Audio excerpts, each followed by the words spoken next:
Before we get started, I wanted to let you know that my one-on-one private spiritual direction sessions are super on sale right now. These might be for you if you've lost someone this year and you want to figure out some meaningful ways to honor their memory through the holidays. It might be for you if you've experienced some changes or shifts in your life this year and you need some grounding practices to get you through what can be a really chaotic time. And this can also be for you if what you used to believe maybe isn't what you believe anymore and you're worried about bringing that tension with you into the holidays. We'll talk about how to navigate that. The sale is only from November 17th to the 23rd, so make sure you get on it, and the sessions are good for a whole year. More info in the show notes. Sometimes when we share the innermost parts of ourselves, we leave the encounter feeling like we've been stripped bare, sometimes even flayed on the altar of vulnerability. It can even feel like a hangover, like you can't face the world and your whole self is now too tender to even try. This is Sucker Punched.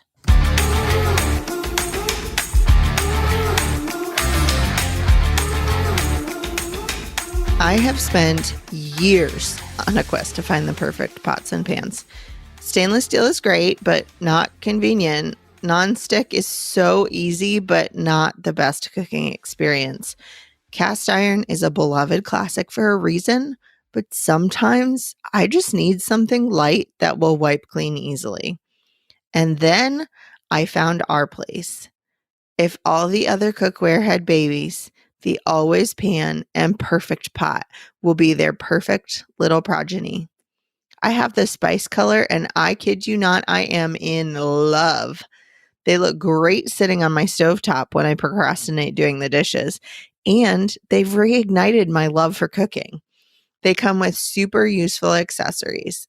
I love the bamboo steamer basket for the pan and the fact that the pot doubles as a Dutch oven. It's oven safe. How cool is that? Visit BeckyLMcCoy.com/ourplace to stock up on the perfect holiday gifts and get yourself a little something too.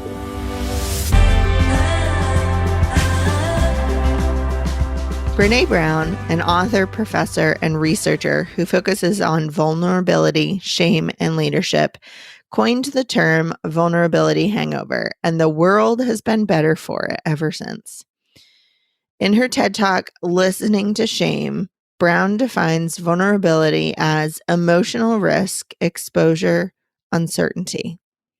One of my favorite Brené Brown quotes from her 2015 book, Rising Strong, is vulnerability is not winning or losing. It's having the courage to show up and be seen when we have no control over the outcome. Vulnerability is not weakness. It's our greatest measure of courage. Vulnerability hangovers make us feel weak and powerless, but when we choose to be vulnerable, we show great courage, even if things don't work out in our favor. I was part of a Bible study once where I was really struggling to fit in. I kept waiting to feel like I had made some kind of connection, but something wasn't working. I decided to increase my level of vulnerability. I know I can come off like I have everything together, so I shared that I had recently been diagnosed with anxiety and depression.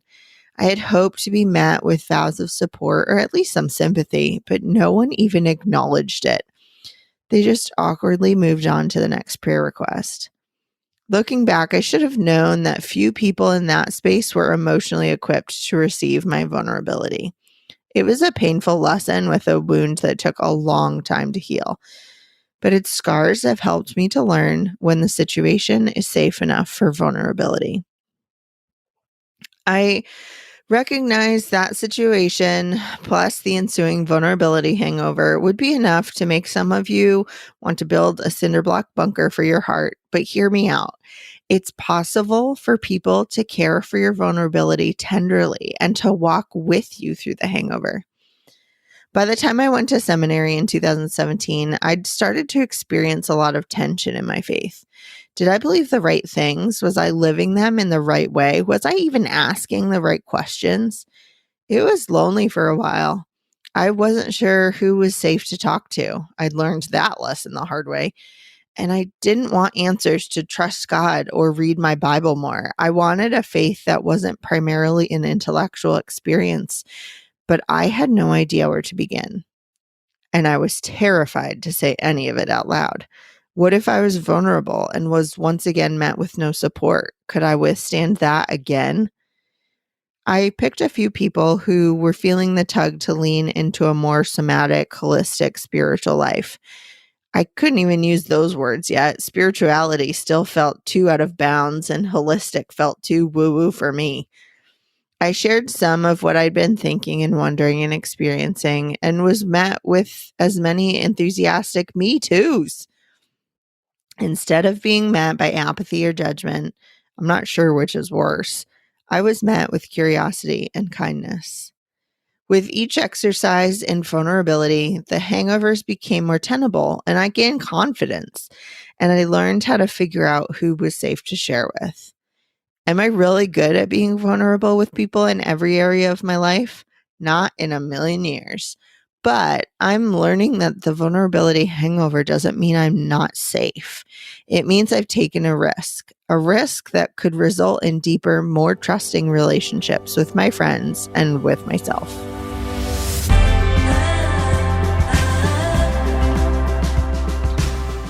Here are a few books to help you learn more about vulnerability. Daring Greatly by Brené Brown. Vulnerability is My Superpower by Jackie Davis. You Are Your Best Thing by Tarana Burke. You'll find links to these along with a full transcript of this episode at beckylmccoy.com/podcast/78.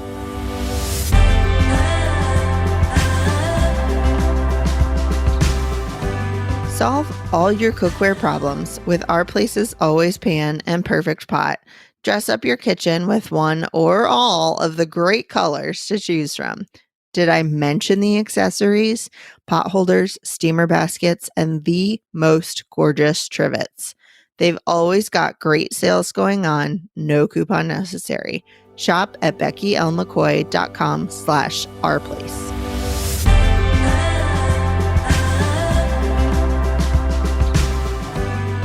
If you enjoyed this episode, be sure to follow Sucker Punched in whichever podcast app you use. If you're already a regular listener, please rate and review Sucker Punched in your podcast app. Share this episode with a friend and let me know what you think. You can find me on my website at beckylmccoy.com or on Twitter and Instagram at beckylmccoy. Get my 4 mantras for when I'm overwhelmed at beckylmccoy.com/4mantras. And as a bonus, you'll get sneak peeks into future projects, as well as early access to future events and retreats. If you found this episode encouraging or helpful, share it with a friend. And remember, just because vulnerability is scary doesn't mean it's safe or not worth it. You're doing great.